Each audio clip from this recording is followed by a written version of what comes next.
తెలంగాణ అభివృద్ధి కోసం కేంద్ర ఫైనాన్స్ కమిషన్ ఇచ్చే నిధులను రేవంత్ సర్కార్ దారి మళ్లిస్తుందని టీబీజేపీ చీఫ్ రామచంద్రరావు ఆరోపించారు. మహాత్మా గాంధీ మీద కాంగ్రెస్ కి ప్రేమ లేకున్నా గాంధీ పేరు తగిలించుకుని చలామణి అవుతున్నారని విమర్శించారు. తెలంగాణలో బీఆర్ఎస్ కాంగ్రెస్ లు ముమ్మాటికి ఒక్కటేనని అభిప్రాయపడ్డారు. నిర్మల్ జిల్లా కేంద్రంలో బీజేపీ సర్పంచులు ఉప సర్పంచులతో పాటు వార్డు సభ్యుల సన్మాన కార్యక్రమంలో రామచంద్రరావు ఈ వ్యాఖ్యలు చేశారు. అలాగే బీజేఎల్పీ నేత ఏలేటి మహేశ్వరరెడ్డి సైతం కాంగ్రెస్ సీఎం రేవంత్ లపై సంచలనంగా వ్యాఖ్యలు చేశారు. తనకు రేవంత్ 20 ఏళ్లుగా తెలుసునని, ఏనాడు నిజాలు మాట్లాడలేదని దుయ్యబట్టారు. బీజేపీ ఏనాడు బీఆర్ఎస్ తో కలిసి పని చేయలేదు, పని చేయదు కూడా అంటూ స్పష్టం చేశారు. కాంగ్రెస్ కు నిజంగా ప్రజల మద్దతే ఉంటే వెంటనే ఎంపీటీసీ, జెడ్పీటీసీ ఎన్నికలు నిర్వహించాలని సవాల్ విసిరారు నిర్మల్ ఎమ్మెల్యే మహేశ్వరరెడ్డి.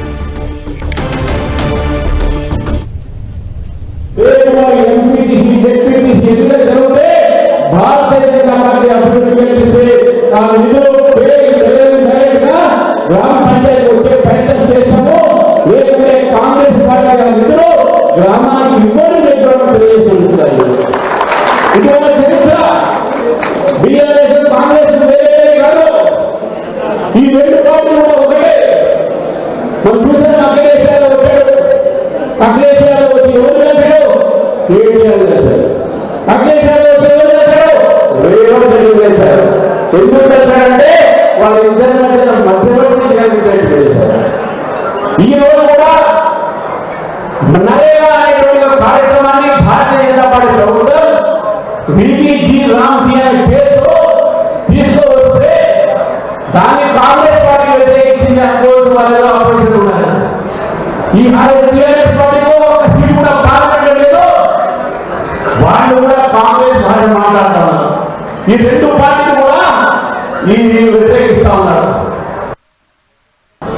రేవంత్ రెడ్డి అబద్ధాల కోట. రేవంత్ రెడ్డి అనే వ్యక్తి గత నాకు 20 సంవత్సరాలుగా తెలుసు. నిజం మాట్లాడాడు, ఏది మాట్లాడినా సూటిగా మాట్లాడాడు.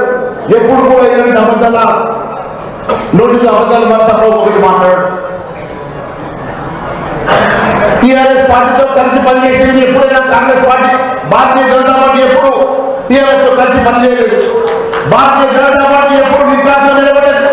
భారతీయ జనతా పార్టీ ఎప్పుడు కూడా ఒంటరిగా పోరాటం చేసింది. కానీ గతంలో చూస్తే కాంగ్రెస్ టీఆర్ఎస్ కలిసి అధికారాన్ని పంచుకున్నారు, కలిసి పోటీ చేసింది. కానీ ఎప్పుడు కూడా భారతీయ జనతా పార్టీ టీఆర్ఎస్ తో కలిసి పనిచేయలేదు. నిన్న 6 మంత్రులు కూర్చోబెట్టుకొని 66% సర్పంచ్ కేసులని చెప్తా ఉన్నాడు కదా రేవంత్ రెడ్డి. నిజంగా నీకు దమ్ము ధైర్యం ఉంటే, నిజంగా నీకు ప్రజల్లో విశ్వాసం ఉంటే మరి